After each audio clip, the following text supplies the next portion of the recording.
नमस्कार, स्वागत है आपका। मैं हूं आपके साथ हिमांशु दीक्षित। संघ प्रमुख मोहन भागवत ने हिंदुओं को क्यों कहा कि भगवान भी बचाने नहीं आएगा। सवाल यह भी है कि नरेंद्र मोदी, योगी आदित्यनाथ और अब मोहन भागवत के एकता संदेश के मायने आखिर क्या है। दरअसल मोहन भागवत ने हिंदुओं को एकजुट होने की बात कही। भागवत ने कहा कि भाषा, जाति और प्रांत के भेदभाव को मिटाना होगा। महाभारत का जिक्र करते हुए भागवत ने कहा कि भगवान भी उन्हीं को बचाते हैं जो खुद कुछ करता है। साथ ही भागवत ने एक बार फिर हिंदू राष्ट्र की हुंकार भरी, लेकिन भागवत के बयान पर असदुद्दीन ओवैसी ने पलटवार किया और पलटवार करते हुए कहा कि देश के हिंदू और मुसलमानों को खतरा मोदी से है और मोहन भागवत से है। सवाल यह भी है कि भागवत के हिंदुओं को एकजुट होने के संदेश से असदुद्दीन ओवैसी परेशान क्यों हो गए, इस पर आज चर्चा करेंगे, लेकिन पहले एक रिपोर्ट आपके सामने।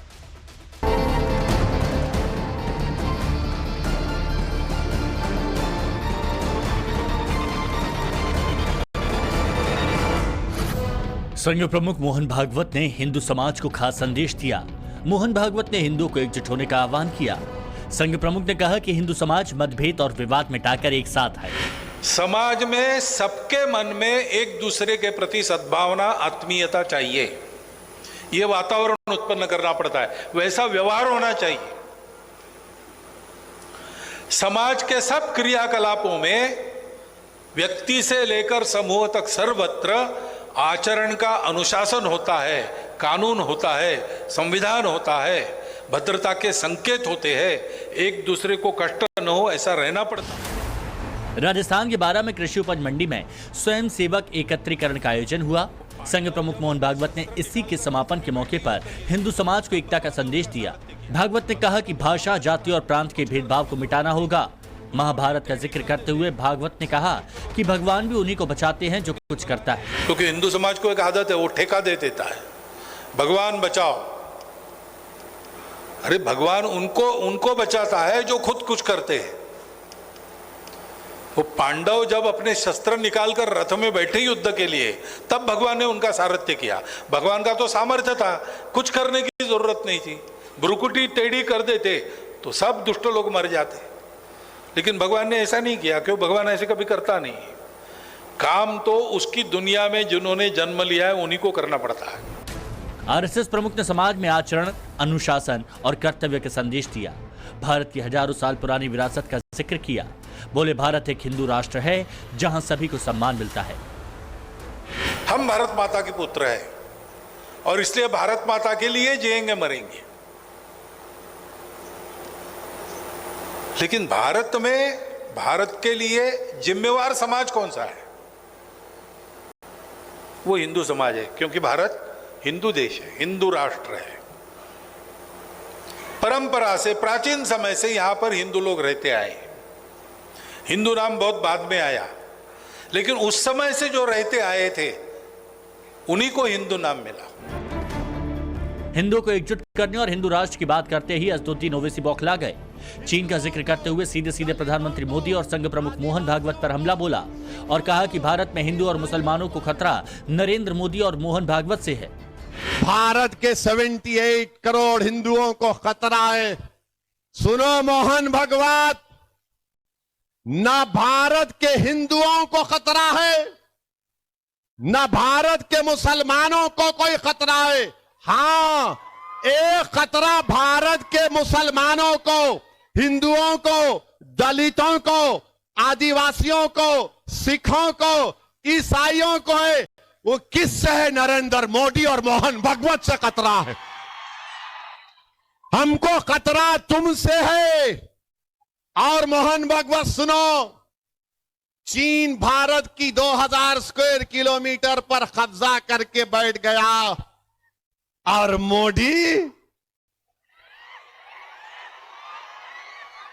मोदी अमेरिका का सफर करते हैं। 2000 स्क्वायर किलोमीटर पर चीन कब्जा करके बैठा हुआ है डेमसाक में। मोहन भागवत, आप भी चीन से डरते हैं क्या? भारत माता के पुत्र है। हिंदुओं की एकता की बात जो मोहन भागवत कह रहे हैं, वो बात पहले ही प्रधानमंत्री नरेंद्र मोदी और यूपी के सीएम योगी आदित्यनाथ भी कह चुके हैं और संदेश दे चुके हैं कि बटेंगे तो कटेंगे। कांग्रेस और उसके साथियों का एक ही मिशन है, समाज को बांटो, लोगों को बांटो और सत्ता पर कब्जा करो।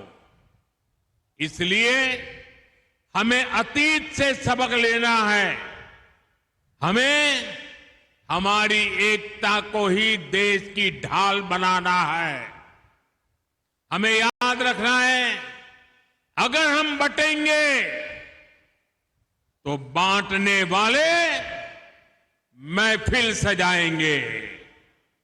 हमें कांग्रेस और महाअघाड़ी वालों के मंसूबों को कामयाब नहीं होने देना है। राष्ट्र तब सशक्त होगा जब हम एक रहेंगे, नेक रहेंगे, तभी नेक रहेंगे। बटेंगे तो कटेंगे। आप देख रहे हैं ना, बांग्लादेश में देख रहे हो ना, तो वो गलतियां यहां नहीं होनी चाहिए। बटेंगे तो कटेंगे, एक रहेंगे तो नेक रहेंगे। ऐसे में सवाल है, क्या हिंदुस्तान में हिंदू या मुसलमान कौन खतरे में है? सवाल यह भी है कि क्या भागवत के एकता संदेश से हिंदू सबक लेंगे? उससे भी बड़ा सवाल है कि भागवत के एकता संदेश से ओवैसी भाईजान क्यों परेशान हैं? Bureau report, times now of Bharat.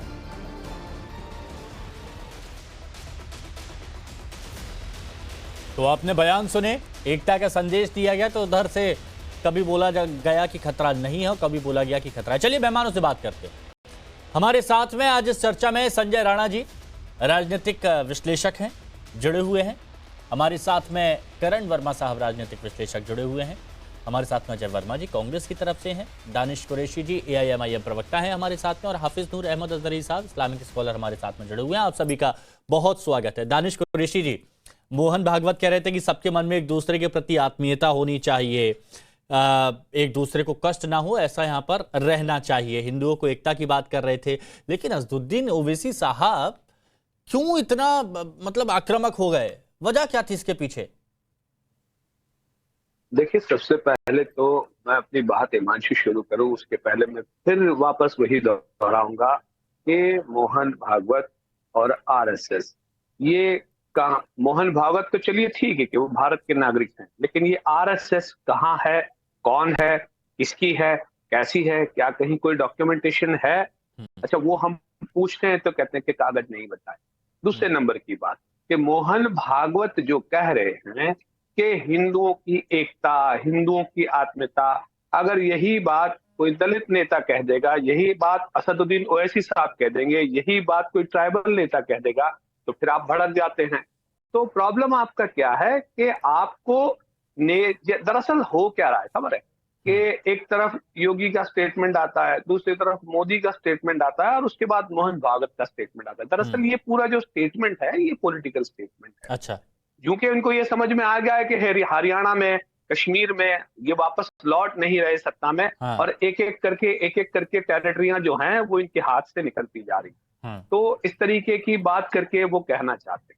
तो अब मुझे ये समझ में ये नहीं आता कि असदुद्दीन ओवैसी साहब इतना सारा बता रहे हैं कि भाई चीन जो है अंदर घुस चुका है, 2000 किलोमीटर अंदर आ चुका है, उस पर कोई बात नहीं करते, देश की सुरक्षा की और आंतरिक बातें करते हैं कि भाई आत्मीयता होनी चाहिए, एकता होनी चाहिए, लेकिन देश की सुरक्षा की फिर से मेरा पॉइंट ये है कि मैंने आपसे सवाल ये किया कि हिंदुओं को लेकर वो संदेश दे रहे थे कि आत्मीयता होनी चाहिए, एक दूसरे के साथ सद्भाव यहां पर रखा जाए, ये बात कही गई।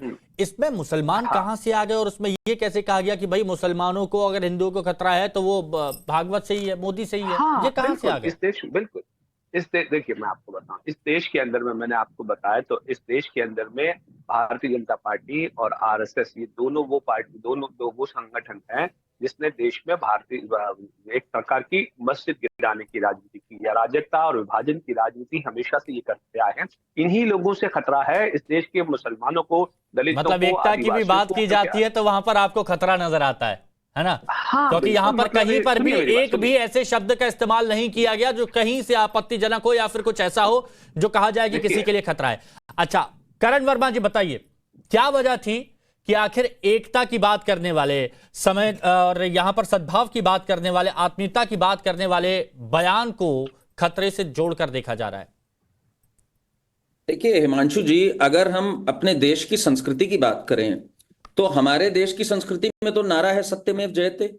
ये तो एक हिंदू ही नारा है ना, हमारी संस्कृति से आया हुआ नारा है, हमारे वेदों का नारा है, हमारे उपनिषद से आया हुआ है। तो अगर कोई एकता की बात करता है, और हिंदू से मतलब सुप्रीम कोर्ट की भी जो जजमेंट है 1995 की, वो भारतीय कल्चर है। मतलब कमाल की बात यह है, कोई एकता की बात करे तो उसको इस नजर से देखा जाए, और एमआईएम के लोग ये कहें कि 15 मिनट के लिए पुलिस हटा दो तो हम दिखाते हैं हम क्या कर सकते हैं, 20 करोड़ बनाम 100 करोड़, ये सब बातें करें तो उसको नहीं देखा जाता, वो सेक्युलरिज्म का सुंदर संगीत माना जाता है। अभी हमारे मित्र दानिश साहब ने बात कही कि आरएसएस का तो हमें कुछ पता नहीं है। अरे अगर किसी ऑर्गेनाइजेशन का नहीं पता है, वो एआईएमआईएम का नहीं पता है, ये तो रजाकरों की पार्टी थी। कासिम रिजवी भाग गया पाकिस्तान, कहां से एमआईएम से ये एआईएमआईएम बन गए, जरा ये इसके दस्तावेज कभी अपनी वेबसाइट पर रखें। ये नहीं बताएंगे कहां से ये बन गए दानिश साहब।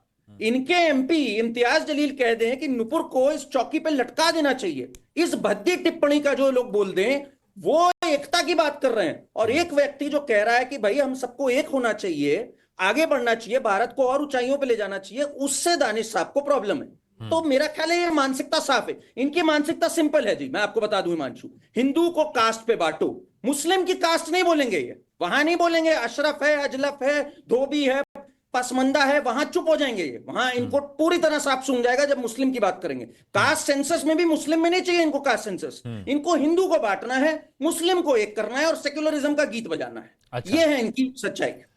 अजहरी साहब, क्या आपको भी ऐसा लगता है कि इस देश के जो मुसलमान हैं उनको मोदी से और भागवत से खतरा है, जैसा अजदुद्दीन ओवैसी कह रहे हैं?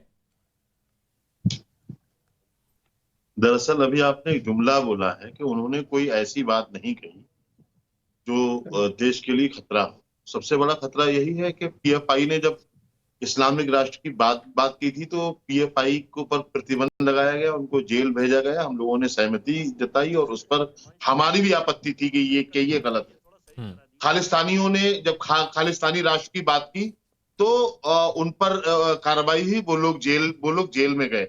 लेकिन ये हिंदू राष्ट्र की बात करने वाले ये कौन होते हैं? मोहन भागवत जी। क्या ये खतरा नहीं है देश के लिए? अच्छा। ये देश के जो भाईचारा है, देश का जो सेक्युलर जो देश का निजाम है, जो देश का चरित्र है, उसके लिए खतरा नहीं है। अच्छा, तो इसलिए उन्होंने ये बात कही, इसलिए मैं असदुद्दीन ओवैसी की बात से सहमत हूं कि भाई हिंदू राष्ट्र क्यों बोल रहे हो आप? हिंदू राष्ट्र नहीं तो मुसलमानों को खतरा है पीएम मोदी से और भागवत से, ये आप मानते हैं? अगर हिंदू राष्ट्र की बात करेंगे तो खतरा है। और सबके विकास की जो बात की जाती है उस पर खराब करेंगे। कौन से विकास की बात? पूरे दिन आपके चैनलों से ही जाहिर होता है हिंदू मुसलमान की सिवा कुछ नहीं होता है, सिर्फ और सिर्फ डराने की कोशिश की जाती है। चाहे उत्तर प्रदेश ले लो, उत्तराखंड ले लो, अजहरी साहब, आसाम ले लो। एक्चुअली सुन लो। हाँ, बोलिए। जो ये 3-4 ऐसे मुख्यमंत्री हैं, इनमें होड़ मची हुई है कि मुसलमानों का सबसे बड़ा विरोधी कौन है। प्रधानमंत्री की कुर्सी पर मोदी जी के पास जाएगा कौन? तो वो कुछ भी कर सकते हैं साहब। और बड़े बुजुर्गों ने एक बात कही है कि हम वही सुनते हैं, वही देखते हैं जो हम सुनना चाहते हैं, जो हम देखना चाहते हैं। तो आपको शायद ऐसी ही खबरें मिलती हैं, वरना तो हम ये भी बताते हैं कि पीएम आवास योजना के तहत कुल 2 करोड़ 31 लाख घर बने हैं, 31% आवास मुसलमानों को मिले हैं। पीएम किसान निधि योजना के 33% लाभार्थी मुसलमान हैं। उज्ज्वल योजना के तहत 9 करोड़ लोगों के गैस सिलेंडर या इसमें से 37% मुसलमान हैं। प्रधानमंत्री मुद्रा योजना में 36% लाभार्थी अल्पसंख्यक के मुसलमान हैं। तो ये आपको समझ में, अरे तो अब जब तथ्यों वाली आंकड़ों वाली बात मैं करता हूं तो लड़ने क्यों लग जाते हैं, ये बताइए। 15 लाख रुपए मैंने आपकी, अरे 15 लाख रुपए मांग रहा है तो ये घर बन रहे हैं ना। 15 लाख रुपए मांग रहे हैं, आप अटके पड़े हैं। मैं वही बोल रहा हूं, जब तर्कों की बात चल रही है तो आप बहस क्यों करने लग जाते हैं? मैं जवाब दूं? एक मिनट पहले अजहरी साहब, क्यों? जब मैं तर्कों की यहां पर बात कर रहा हूं और ये बता रहा हूं कि एलपीजी कनेक्शन की बात हो, शौचालयों की बात हो, बैंक अकाउंट की बात हो, घर बिजली की बात हो, इसमें अल्पसंख्यक जो मुस्लिम भाई हैं उनका प्रतिशत काफी बड़ा है। चलिए, लगता है अभी आवाज नहीं जा रही, लेकिन बाकी के मेहमानों से भी जल्दी से मैं रिएक्शन ले लेता हूं। अजय वर्मा जी, आपका भी रिएक्शन बहुत जरूरी है, क्योंकि यहां पर कहा गया है कि हिंदू मुसलमान दोनों को खतरा है, यह ओवैसी साहब का मानना है। देखिए एंकर महोदय, भारत एक सेकुलर देश है। यहाँ हिंदू मुस्लिम सिख ईसाई बौद्ध पारसी सबको समानता का अधिकार भारत देता है। तो पहला मैं एक सवाल आप मोदी जी से पूछवाएं या आरएसएस से पूछवाएं कि क्या भारत हिंदू राष्ट्र है संविधान के अनुसार? मैं हिंदू हूं, आप हिंदू हैं। हिंदू होना और चीज है, धर्म होना और चीज है। अगर संविधान के अनुसार नहीं है तो मोहन भागवत जी जो कह रहे हैं कि भारत एक हिंदू राष्ट्र है, क्या वो नियमानुसार संविधान के अनुसार सही कह रहे हैं या खाली प्रोपोगंडा फैला रहे हैं? क्योंकि मेरी एक डिबेट एक देश के बड़े चैनल पर सुधांशु त्रिवेदी के साथ थी, और उस गोदी मीडिया की एंकर से जब मैंने बात कही कि नरेंद्र मोदी जी तो पूरे बहुमत में हैं, आप इस राष्ट्र को हिंदू राष्ट्र घोषित कर दीजिए अगर आपके पास फुल बहुमत है, तो तब सुधांशु त्रिवेदी ने और उस गोदी मीडिया की एंकर ने ये कहा, अरे आप तो बांटने का काम करते हैं, भारत में हिंदू मुस्लिम सिख ईसाई बौद्ध पारसी सबको समान। इधर उधर की बात कर रहे हैं, आप अपनी बात यहाँ पर रखिए ना। विखंडन की बात कर रहे हैं, अजय जी सुन लीजिए सुन लीजिए। तो या तो वो गलत थे या मैं गलत था। अच्छा, भागवत जी कह रहे हैं भगवान बचाने नहीं आएगा।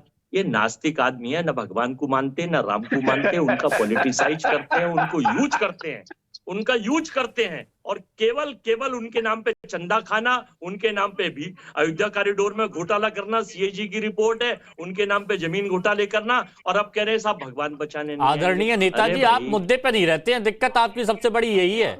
मैंने आपसे कहां से शुरुआत की थी और आप कहां पर ले गए हैं। भगवान उसी की मदद करता है जो प्रयास करता है, ये बात वहां पर कही गई। अब आपने उनको नास्तिक ही बता दिया, अब आपने उसको नास्तिक ही बता दिया जय वर्मा जी। चलिए कोई नहीं, सौरभ मालवीय जी बताइए, सबका सवाल एक ही है कि आरएसएस मोहन भागवत हिंदू राष्ट्र की बात करते हैं और ये गलत है और इसी से खतरा है। सौरभ मालवीय जी।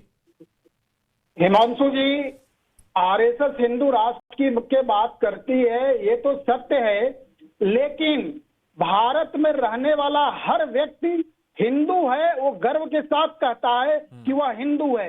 नहीं, मैं तो नहीं हूँ, जीवन पद्धति में, भारतीय जीवन दर्शन में, भारतीय संस्कृति में, इस पर आपत्ति सवाल पूछूंगा मैं। भारत में रहने के कारण इस जलवायु में, इस भूमि में, इस संस्कार में, इस बंधुत्व में, सब कुछ में हिंदू है, हिंदू है, हिंदू है, यह गर्व के साथ प्रत्येक हिंदू कहता है। और इस बात नहीं तो यही कांग्रेस के नेता अजय वर्मा भी कहते हैं, और जो लोग हैं, जितने लोग हैं, सब कहते हैं, सब स्वीकारते हैं, केवल इनको दिखावे के लिए कांग्रेस का नहीं। अजय वर्मा जी नहीं मानते, दानिश कुरैशी नहीं मानते, और वो ये कह रहे हैं कि जब इस्लामिक राष्ट्र की बात अगर कोई करता है तो उस पर कार्रवाई होती है, तो फिर अगर हिंदू राष्ट्र की बात करता है तो इसको कैसे देखा जाए?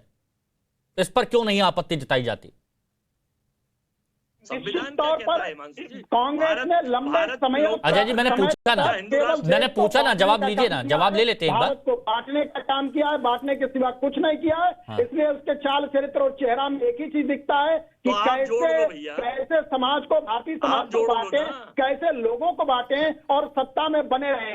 इस चाल, अब देखिए राहुल गांधी कभी जनेऊधारी ब्राह्मण हो जाते हैं, कभी कोई गोत्र हो जाते हैं, नई नई तरह की चीजें खुद प्रस्तुत करने लगते हैं। तो है कहाँ राहुल गांधी? हिंदू है या है क्या? अगर 56 इंच का सीना है तो हिंदू राष्ट्र घोषित करो ना। यहाँ बैठ के नकली हिंदू बन रहे हो, यहाँ बैठ के नकली बातें कर रहे हो, यहाँ बैठ के गॉडसे की विचारधारा चला रहे हो, यहाँ बैठ के मत खुश करिए, भारत और भारतीयता में विश्वास करिए भाई। अरे वो अपनी पार्टी की बात क्यों नहीं करेंगे मालवीय जी? मालवीय जी वो तो अपनी पार्टी की बात करेंगे ना, अगर कांग्रेस के नेता हैं तो वो कांग्रेस की बात करेंगे, क्यों नहीं करेंगे वो? तो यही हिमांशु जी, यही बात तो मैं कह रहा हूँ, चाल चरित्र चेहरा कांग्रेस का यही है कि इनको खुश करो, यहाँ बांटो, वहाँ बांटो। हाँ तो वो कहते हैं कि नहीं है हिंदू राष्ट्र, नहीं तो कांग्रेस कहती है कि नहीं है हिंदू राष्ट्र की बात गलत है। ठीक है संजय राणा जी, संजय राणा जी, ये अभी जो कन्वर्सेशन हुई, आपने अजहरी साहब को सुना, कुरैशी जी को भी सुना, अजय वर्मा जी को भी सुना, हिंदू राष्ट्र की बात करते हैं और इसीलिए यहां पर सबसे ज्यादा खतरा हिंदू मुस्लिमों को अगर है तो वो भागवत से है, मोदी से है, ये कहा गया। अब आप जवाब दीजिए। गुड आफ्टरनून मैं फाइल पर। देखिए ऐसा है कि भागवत साहब ने कोई गलत नहीं बोला, प्रधानमंत्री जी हो चाहे योगी जी, कोई गलत नहीं बोला। देखिए हम बढ़ते हैं तभी कटते हैं। और आपने देखा होगा कि चाहे वो मुगलों का जमाना हो, चाहे अंग्रेजों का जमाना हो, चाहे कांग्रेसियों का जमाना हो, इन्होंने सिर्फ फूट डालो और राज करो की राजनीति की है और करते चले आ रहे हैं। जहां तक बात हो रही थी ओवैसी साहब की, तो ओवैसी साहब की पार्टी की उत्पत्ति जो है, उत्पत्ति करने वाला और जनक जो बहादुर जंग था, वही पाकिस्तान के हितैषी था, जो शरिया को मानना चाहिए और मुस्लिम स्टेट की स्थापना करना चाहता था। उस व्यक्ति के पार्टी से, उस पार्टी के व्यक्तित्व से आप क्या उम्मीद कर सकते हो?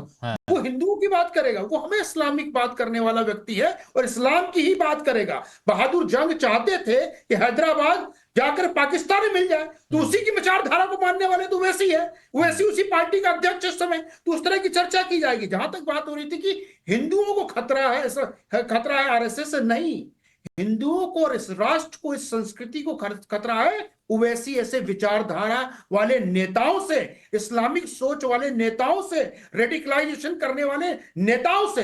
हम ये बोलते हैं कि आप भाई बिल्कुल एकता की बात करनी चाहिए, लेकिन एकता क्यों, आपके एकता पर हिंदू ही क्यों दिखाए? आप पार्लियामेंट में बैठ करके जय फिलिस्तीन का नारा लगते हो, इसका मतलब आप इस देश से प्यार नहीं, आप इस्लाम से प्यार करते हो। ठीक है दानिश जी, बोलिए दानिश जी। वो कहीं ना कहीं प्रश्नचिन्ह उठेगा। अच्छा बस अरे अब मैं जवाब देता हूं। देखिए, सबसे पहली बात तो उन्होंने बहुत सारी बातें बताई कि कासिम रिजवी क्या था, ये क्या था, वो क्या था, पर शायद उनको ये नहीं मालूम, बेचारे अधिवक्ता जो हमारे मित्र थे भाई, उनको ये नहीं पता कि संघ परिवार के साथ में जो मर्ज हो गई, वो हिंदू महासभा, वो जिन्ना के साथ अलायंस में लाहौर में और बंगाल में भी सरकारें चला, इतिहास नहीं पता है। संजय जी इंटरप्ट मत करिए, आप बोल रहे थे मैं खामोश था, ऐसे नहीं होगा। संजय जी सुन लीजिए ना, ऐसे नहीं होगा, सुन लीजिए, शायद कुछ और कह रहे हैं। देखिए, अब उसके बाद उनको कासिम रिजवी जिस तरह से वो भारतीय जनता पार्टी और उसकी भगिनी संस्थाओं को पाकिस्तान बहुत याद आता है ना, इस तरह, इसलिए बहादुर जंग, अरे सुन तो लो अब, अरे सुन तो लो अब, अरे अभी मजा आएगा, सुनिए, अभी बड़ा मजा आएगा, सुनिए। एमआईएम को बनाने में उसका हाथ था कि नहीं था? एमआईएम का रचयिता था कि नहीं था? बताओ ना। बहादुर जंग, कासिम रिजवी। मेरा मुद्दा था एकता की बात पर, एकता की बात पर अनेकता क्यों ऐसे नहीं चलेगा। दानिश जी बोलिए, थोड़ा सा रुक जाइए संजय जी, दोबारा आता हूँ ना प्लीज। हाँ देखिए, अब मैं आपको एक बात बताऊं, सुनिए मेरी बात। अब तक बोलिए, हाँ बोलिए 5 बार, वक्त कब है बोलने दीजिए प्लीज, दानिश को बोलने दीजिए, दानिश जी को बोलने दीजिए। अब तक 5 बार बेस्ट पार्लियामेंट्री अवार्ड जीत चुके हैं ओवैसी साहब, जिसमें से 3 बार खुद मोदी जी की सत्ता के दौर में मिला है। अब उसके बावजूद भी संजय राणा जी को नहीं पता, या मालवीय साहब को नहीं पता, या और किसी को नहीं पता, तो ये तो अफसोसनाक है। अब हम इसका क्या कह सकते हैं? यही तो दानिश जी हम बोल रहे हैं कि हमारे देश में मुसलमान इतना आगे बढ़ रहे हैं, तरक्की कर रहे हैं, योजनाओं का लाभ पा रहे हैं, फिर भी आप लोग कहते हैं कि मुसलमान खतरे में, मुसलमान खतरे में, मुसलमान खतरे में। कौन सी योजना का? मुझे तो कोई योजना का फायदा नहीं मिला। अरे तो आपको क्यों, आप गरीबी रेखा में आते हैं क्या? हाँ, ये बात की आपने, तो कोई गरीबी रेखा के नीचे है, इसलिए उसको। अरे तो जो जिस चीज के लिए एलिजिबल होगा उसे ही तो मिलेगा ना। फंस गए हिमांशु जी, ये पैरामीटर में फंस गए। कोई गरीबी रेखा के नीचे है तो वो मुसलमान, तो आपको मुसलमान नजर आता है, गरीब नहीं नजर आता। तो भाई उसमें हिंदू भी है, उसमें हिंदू भी है। अब इसमें भी आप गरीबों में भी धर्म बांट दीजिए। करण वर्मा जी, अब इसमें भी बात अलग आ गई। करण वर्मा जी, करण वर्मा जी, अब 1 मिनट बोलने दीजिए। देखिए ये एक्सपोज कैसे हो, करण वर्मा जी बोलिए। ये कभी कभार बोलते हैं भाई हमने राज किया हुआ है, हम हुक्मराने वक्त रहे हुए हैं, और फिर एकदम से मजलूम बन जाते हैं जब इनको रिजर्वेशन चाहिए होती है। जब 1 मिनट बोलने दीजिए। वैसे बोलेंगे जी हमारे यहाँ कास्ट नहीं है, जब इनको चाहिए होता है रिजर्वेशन कहते हैं भाई हमारे दलित मुस्लिम भी हैं, हमारे पसमंदा भी हैं। जब मन होगा कास्ट नहीं है, जब मन होगा हम राजा हैं, जब मन होगा हम फकीर हैं। अरे भैया बैठ के फैसला कर लो, हो क्या पहले, मजलूम हो कि तेरे रहे हो कि राज किया है, कि कास्ट है कि नहीं है, एक बार फैसला कर लो सब मौलानाओं को बुलाकर। अच्छा, मतलब ये तय करना होगा कि आपको कब किस चीज की भूमिका निभानी है। यानी आप पीड़ित हैं तो उस वक्त आप अलग भूमिका निभाते हैं, और दूसरी तरफ कभी कभी कुछ और भूमिका निभा ली जाती है। बहुत बहुत शुक्रिया आप सभी के साथ, आप सभी का हमारे साथ जुड़ने